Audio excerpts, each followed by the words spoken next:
Born in the USA came out when I was 14, right at the height of my pop music consumption. For the entirety of my high school career, there was no avoiding Bruce Springsteen. Cover Me, My Hometown, I'm Going Down, I'm on Fire, Pink Cadillac, Glory Days, Dancing in the Dark.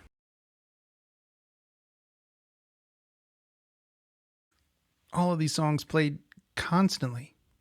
The thing is, I didn't like this music very much. I guess one way I can excuse that is that at 14, I was not by any means the target audience for an album of nostalgia, ennui, and reactions to Reagan-inspired nationalism. Nor was I the target demographic likely to respond to Born USA's blend of rockabilly and 80s AOR.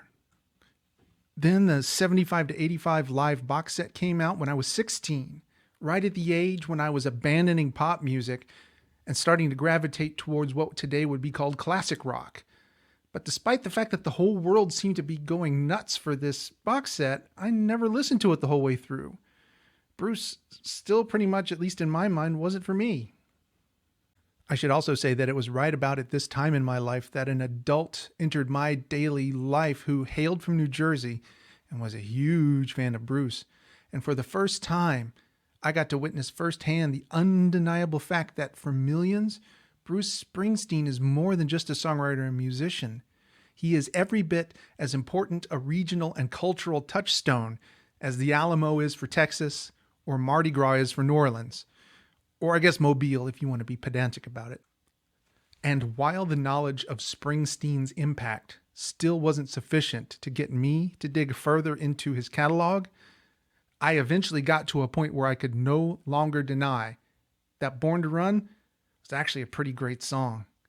And maybe, just maybe, Bruce's earlier albums were worthy of a closer look. So it's time to immerse myself in the wild, the innocent, and the E Street Shuffle.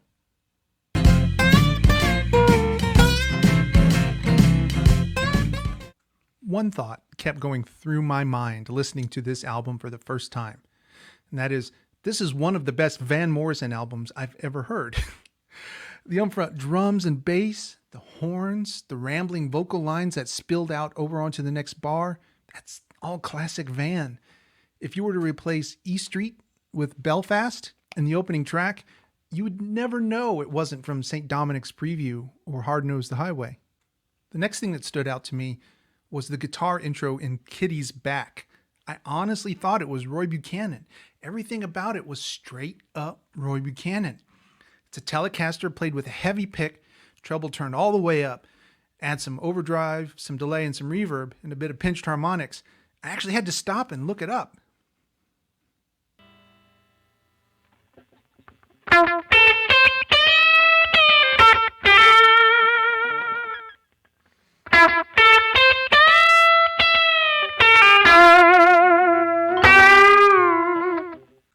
It really wasn't Roy Buchanan. It was Bruce Springsteen. Wild. Other thoughts from the first few listens. The energy level is way high. Also, I like the accordion. I love the tuba. Lots of instances of starting a new chord either suspended or raised a step before resolving. It's a trick that he uses quite a few times throughout the album.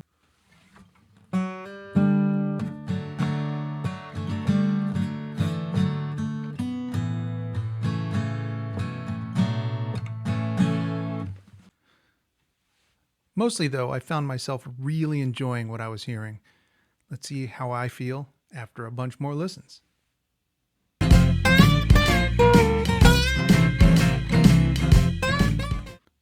As I started forming a total picture of this album in my mind, I decided it was time to avail myself of someone with more experience with Springsteen's music. So I called up a friend of mine. Steve Fink is a pianist, singer, songwriter. He is a member of the seminal Southern jam band The Grapes. He's the founder of the Summer Tech School, and he's the producer of the Acting Schmacting podcast with Jeffrey Tambor. And most importantly for this discussion, he's a resident of Hoboken, New Jersey, just an hour up the parkway from Asbury Park. I think Bruce does that a lot, or at least in the beginning. I think he tried to emulate a lot of people. I think he's written that in Born to Run, he was emulating Roy Orbison. Mm-hmm. And so I think I could hear that. A lot of that from Bruce. I think he's definitely knows his roots, and seems to be a guy who studied the craft and appreciated what came before him, and it's real kind of clear. You're right. I do hear Van Morrison a lot in that. Absolutely. Being at summer camp. Summer camp's all about coming of age and growing up Mm. and getting to know girls and getting to know yourself, and that's Bruce, right? I mean, that's just Oh, for sure. Yeah. what you. It just makes you remember, that pretty girl that you always longed for, or that those good times that you had, and he's really good at that. And so what's interesting about this album is it's not even a year after his first album. Right. And so I guess he's finally like, oh, okay, so maybe I am something now, and I've got a chance here, and I'm going to, and then the album, it's a good album, but boy, Rosalita is as unforgettable as it gets in Yeah. excitement, and just, it almost feels like a live song. It's really special. And you can see, you kind of get this imagery of like people showing up in Asbury Park when he was still coming up, and just, man or woman, just falling in love with the guy. You walk up to that stage, you're like, oh my God, who is this? Right. Just exudes sex and macho, and but also softness. He can express these things that everybody feels, which is nice. Yeah. Absolutely. There's Yeah. so much vulnerability in there, and honesty in that. You wonder, as a musician myself, like yourself, we've Yeah. written songs, you wonder, at what point does the artist stop putting out songs they wrote, Hmm. start putting out songs they're writing? Interesting. Yeah. We've certainly heard those people who come out with the just incredible album and then never again. They've written Right. their 10 songs and they're not going to write 10 good ones anymore. And then you find your Richard Thompsons and Elvis Costellos who just keep doing it. Right.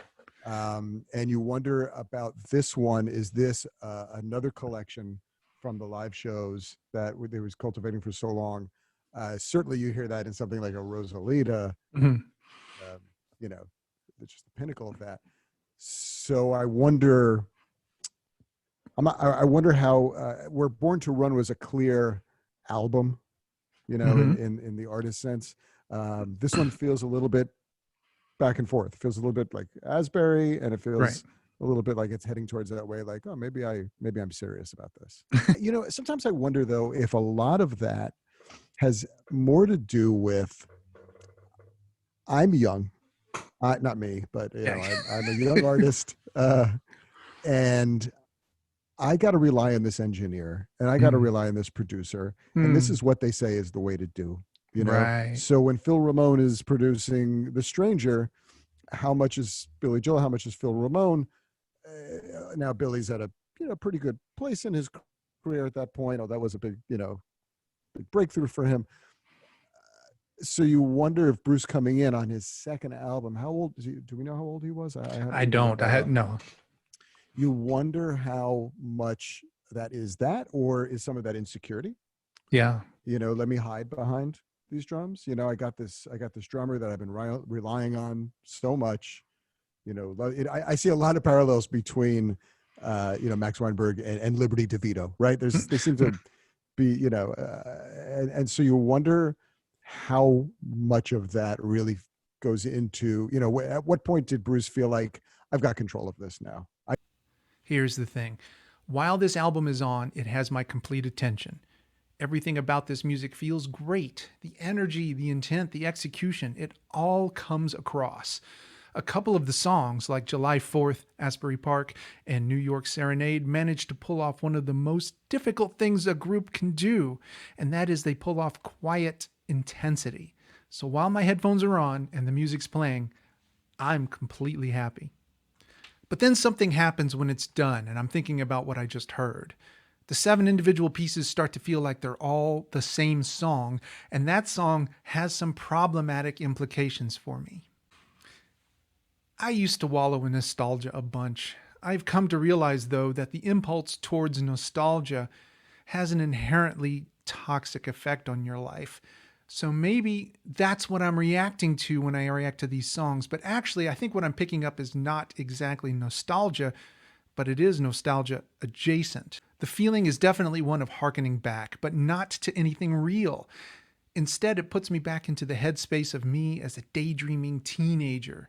Those kind of fantasies I might have had about girls and independence and grown up life that came before I had any experience or understanding about what any of it actually meant. This music isn't a reminiscence about something real, it is a projection into a bygone fantasy. And the more I think about it, the more I appreciate that this is its own kind of brilliance. The thing I have always appreciated about songwriters like Joni Mitchell, Richard Thompson, Paul Simon, is they can encapsulate aspects of the human experience beyond just love and heartbreak. They can get into things like jaded reluctance, regret, delusion, and denial. And I think I have to add this album as an example of capturing the mind of the newly post-pubescent, full of ideas but lacking in wisdom, getting ready to make the mistakes that will inform the rest of their life. Certainly not what I expected from the guy who did Dancing in the Dark.